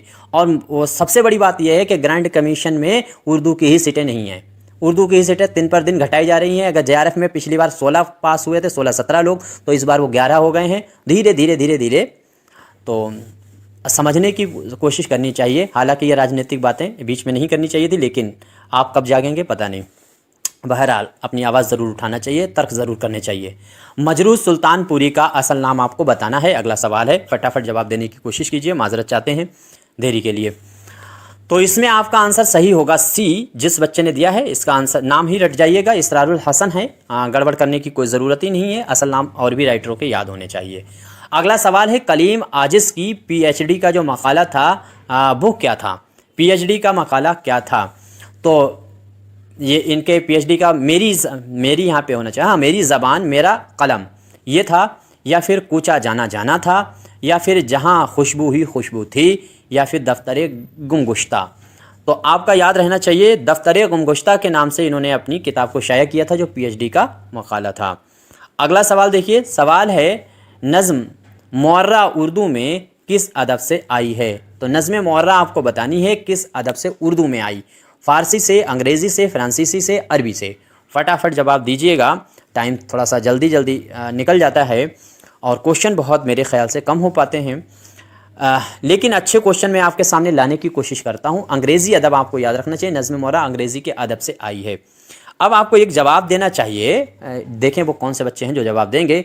फ्रांसीसी जो है वो फ्रांसीसी अदब है, वहाँ से कौन सी सिन्फ उर्दू में आई है। जापान की तो सभी को मालूम है, फ्रांस की भी ज़रा बता दीजिए कौन सी है सिन्फ जो उर्दू में आई है। नज़ीर अकबराबादी की नज़्म मुफलिसी में कुल कितने बंद हैं? तो नज़्म मुफलिसी है, उसमें बंद की तादाद आपको बतानी है। आई थिंक सभी को मालूम होगा। 12 अगर पूछी जाती है तादाद किसकी है, इनकी नज़्म है बंजारा नामा, उसमें 12 ही बंद की तादाद है। और जो है 18 किस्में हैं तो आदमी नामा में, 18 बंद किस्में हैं आदमी नामा में, और 35 बंद किस्में हैं तो मुफलिसी में। तो मुफलिसी जो नज़्म है उसमें 35 बंद हैं, ये आपको याद रखना चाहिए। अगला सवाल है, नज़्म सुबह उम्मीद की हैयत क्या है? पहली बात तो आपको ये पता होनी चाहिए कि अब ये जवाब आपको फटाक से देना है। तो नज़्म जो है वो सुबह उम्मीद की हैयत आपको बतानी थी। उम्मीद करता हूँ सभी का आंसर सही होना चाहिए। तो ये है मसनवी की हैयत। आज़ाद और हाली की अमूमन जो नज़में हैं उनकी हैयत जो है वो मसनवी की ही हैयत है। अगला सवाल देखिए, फ़ानी ने हैदराबाद का सफ़र कितने मरतबा किया था? तो सफ़र आपके सभी को मालूम है कितने मरतबा किए और पहला कौन सा कब किया है और वजह क्या थी। इस तरह की चीज़ें आपसे सवाल में पूछी जा सकती हैं पेपर में। तो इसमें आपका होगा 1 बार, 2 बार, 3 बार, 4 बार। हैदराबाद में ही इनका इंतकाल हुआ है और हैदराबाद का इन्होंने सफ़र 2 मरतबा किया था। उम्मीद करता हूँ एक बार 1926 है, फिर 1928 है। अगला सवाल है, जिगर मुरादाबादी ने किसके इसरार पर आसमानी मुशायरा फिल्म में किरदार दाग दहलवी का किरदार अदा किया था? तो दाग दहलवी का पार्ट जो है वो किरदार अदा किया था जिगर मुरादाबादी ने। मूवी है आसमानी मुशायरा, देखी हुई है मेरी, बहुत अच्छी मूवी है, आपको देखना चाहिए। बहरहाल लेकिन ब्लैक एंड वाइट है, थोड़ा सा बोरियत लग सकती है, लेकिन ऐसी जब आप देखते हैं तो आपको चीज़ें मालूम चलती हैं और जानकारी पता चलती है। जमील फरहत का नाम आपको याद रखना है, या अजमल वेग हैं, या फिर फजल अहमद फजली हैं, या फिर राज कपूर हैं। राज कपूर भी बहुत डायरेक्टर हैं फिल्मों के। तो इसमें आपका आंसर लेकिन सही होगा फजल अहमद फजली का नाम आपको याद रखना है। ये डायरेक्टर थे और इन्हीं के इसरार पर जो है वो इन्होंने आसमानी मुशायरा मूवी में काम किया जिगर मुरादाबादी ने। अगला सवाल है, अकबर इलाहाबादी को खान बहादुर का खिताब किस सन में मिला है? उम्मीद करता हूँ सभी का आंसर सही होना चाहिए, फटाफट जवाब देने की कोशिश कीजिए। देखिए यहीं तक क्वेश्चन।